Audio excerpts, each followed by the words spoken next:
I just gotta talk about it 'cause it needs to be talked about. I don't even know why you ain't done it yet. Somebody say something. Y'all gonna see I'm eating breakfast. Basic breakfast, biscuits, grits, eggs, frosting. Food everybody likes. Most important meal of the day. Who doesn't like a good breakfast?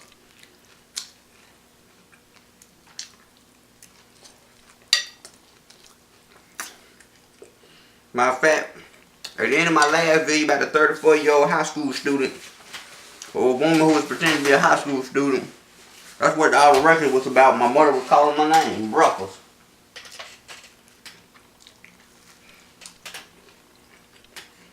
Don't you just love your mother? Now I try to guess my age too. But since I didn't cook my own breakfast, maybe that's a clue. Yep. Nothing like breakfast. I recommend all kids eat breakfast because when you go to lunch, especially in Utah, they'll take your food away if you got like $1 left on your account. I remember paying for school lunches, $175 here, $75 there. I just based it off everybody's income, everybody alive, free and reduced lunch. I couldn't stand the day I stopped getting free lunch. I went so broke. Then you got children who don't like milk. You know, imagine if you don't like milk and you spend $1 every day at the vending machine, that's $365. But watch this news clip, and I'm going to come back and the rest of my commentary. Well, there is growing outrage over children having their lunches thrown out. Yeah, it happened at a Utah school. Cafeteria workers taking food away from about 40 elementary students in Salt Lake City this week because their parents owed money on their accounts. The food was then thrown out because the school can't reserve the food. Parents were outraged. I think it's an abuse of power at a level and that's been made wide enough known. The state policy ought to be clear, it ought to be strong, it ought to be bold, and it is. No hungry kids in Utah schools. William Lajeunesse live from our West Coast newsroom. I mean, it's beyond unbelievable. And, of course, the parents they're outraged.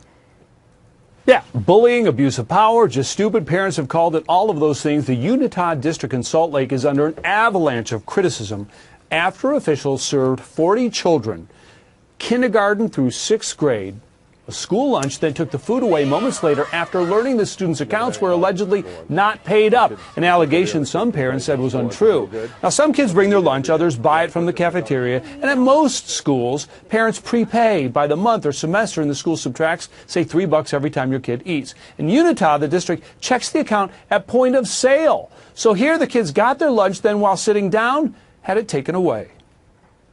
Unfortunately, my daughter called me during her lunch hour crying, saying that she couldn't eat lunch, over $4, and I was never even notified she was in the negative. I mean, it's ridiculous. You should never deny a child food just because their parents, forgot to pay or something. It's happened to me.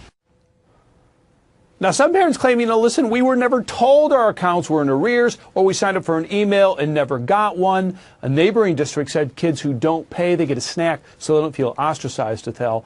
That doesn't happen, obviously, in Unitah, or hasn't in the past. Yeah, I mean, it's traumatizing to the kids. And, of course, what's the school district saying? I'm sure they're saying something. Well, okay, yeah, the cafeteria manager is on paid leave, but others could be disciplined. Other districts don't use the point of sale, but they check the accounts monthly and they confront the parents, not the kids. However, the Salt Lake City Tribune quoted a retired worker who said, and I'm quoting, "Kitchen managers are aghast every time they have to do this. Kids are crying. It's sad for them, but at least now the policy is out in the open," unquote. Now, Unitah apologized and said it will review procedures, but for some lawmakers, that's not good enough. We are getting a lot of feedback, both locally and nationally, on this story. And like I say, we say it was a mistake. It was wrong. It should not have happened that way. How many schools across our state is this happening in every day, quietly, subtly, where we're either not feeding children or we're giving them a lesser meal or an apartheid meal? This is kind of fair game for all the politicians in Salt Lake, but after the school took these kids' food away, they threw it out since they couldn't reserve it to others, and they gave them milk and an orange Arthel for the humiliated and crying kids. That's what they got. I don't know if you can see me in your monitor, but I'm shaking my head. I'll tell you what. William LaJeunesse, thank you very much for that report. Right? I mean, to come. This just makes no sense. It was a mistake. Alright. You watched it. Come on, man. What type of people do this? Like, what has to go on in your mind in order to think it's okay to snatch a child's lunch because they owe $1.75 on an account?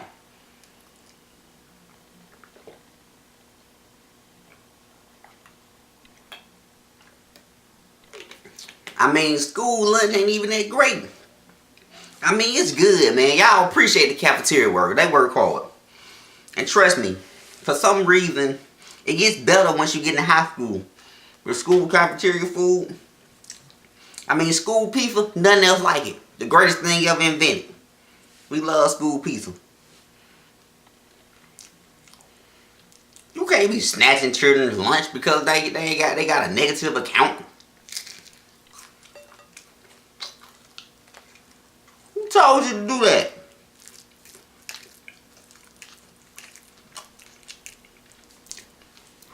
And bring you a bottle of water to school. I brought a bottle of water to school every day.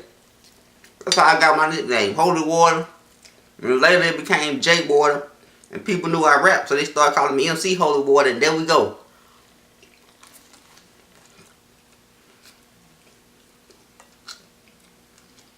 That's how I got my rap name, man. We got the spicy Sasha, man. I don't even like this kind.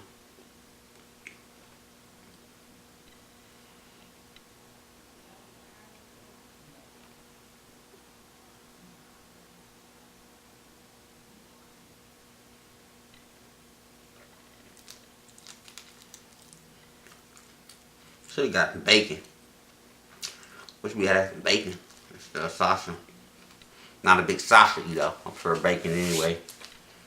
I'm picky about my sausage, man. I like my sausage burnt and brown. I mean, Connecticut sausage is great, but it's spicy, so. But anyway, at least I'm eating, unlike the kids in Utah.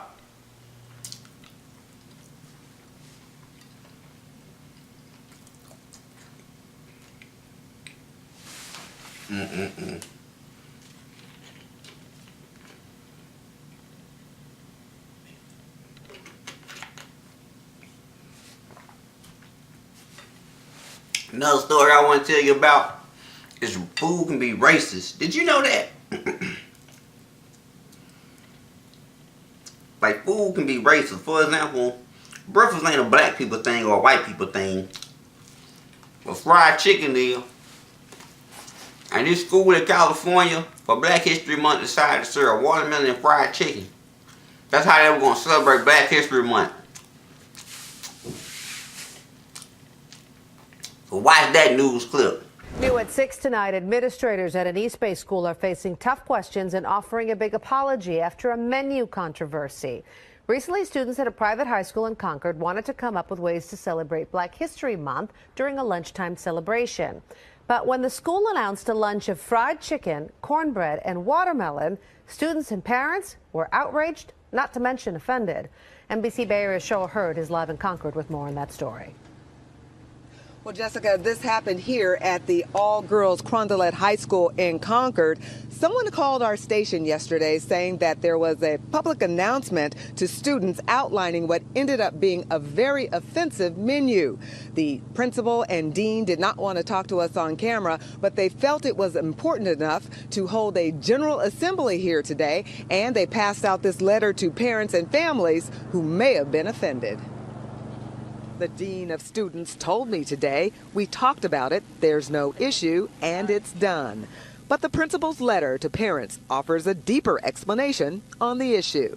The letter is an apology to parents, admitting there was an announcement stating fried chicken, cornbread, and watermelon would be served at a Black History celebration on Friday in the cafeteria. The principal, Nancy Libby, said, quote, "I'd like to apologize for the announcement and any hurt this caused students, parents, or community members. Please know that at no time at Crondelet do we wish to perpetuate racial stereotypes, and we intend to work diligently to do just the opposite." University of San Francisco professor Dr. James Taylor says, even though the lunch may have been well-intentioned, he can see why some students and teachers would be offended. Chicken, watermelon, collard greens, these stereotypes of black Southern culture come from the same place that the N-word comes from. This is not like this food represents some heroic moment in African American experience. What it represents is the degradation and the stereotyping of African Americans. I also talked to several students off camera, and they tell me that the principal talked to members of the Black Student Union here, and they say that they would just like them to take the watermelon off the menu, and the principal agreed. I also talked to parents off camera, and they are hoping that this will become a teachable moment for everyone involved. Reporting live in Concord, I'm Cheryl Hurd, NBC Bay Area News. You watched it. Now, which one of these stories offend you more? I'm a little bit more offended by the first one. Stereotypes. Some stereotypes are true. You know, sometimes we do that to ourselves. But yeah, man, it's deep, man. Don't be serving up chicken and watermelon. Well, you know, black people like these things, but you know, old boy news clip said it's the same stereotype that will display the N-word. You understand? A negative or positive stereotype is a stereotype. And a stereotype will lead you to a place of stereotypical behavior. And then, what ends up happening is it becomes part of society and culture, and you start treating people unfair and don't even know why.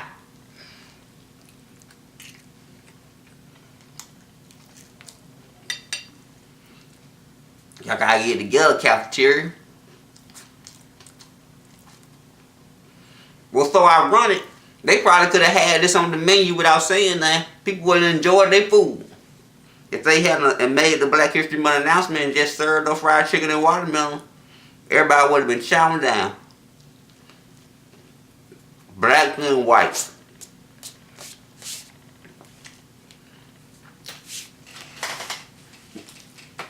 And that thing in Utah, yeah, man, that's ridiculous, man.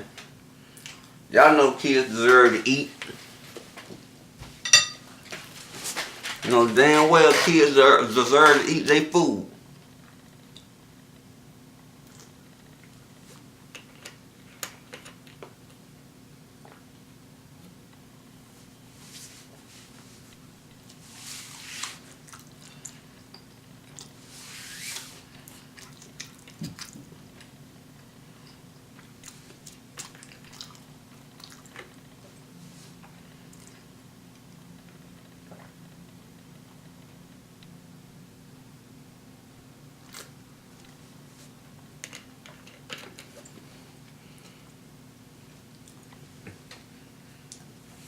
Got children crying over lunches.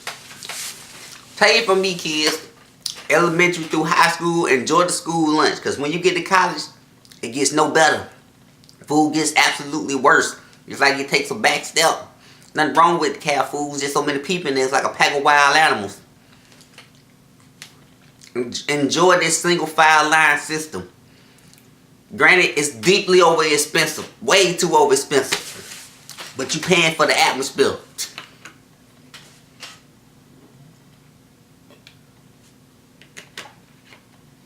Because the college cafeteria is nothing like that. Just a pack of wolves.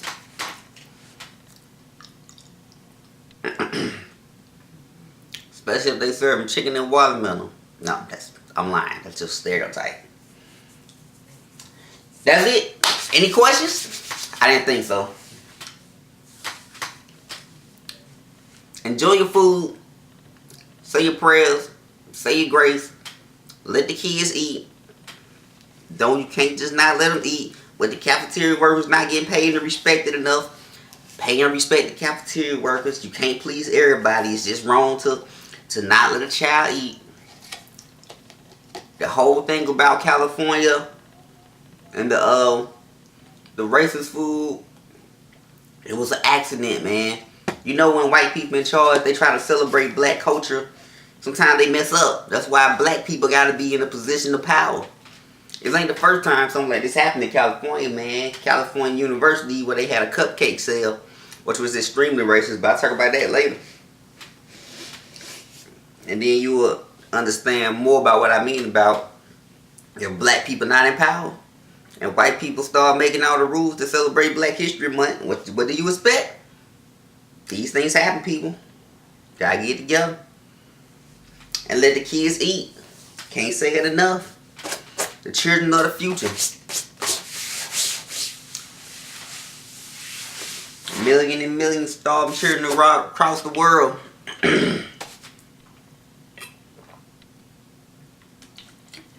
Let's not bring this nonsense to the USA. We still got a chance.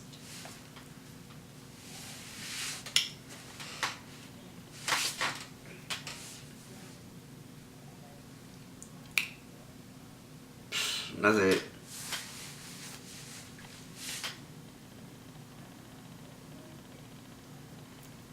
I mean, God bless. Go in peace. Play imagination for life. And as always, believe in what you want to be.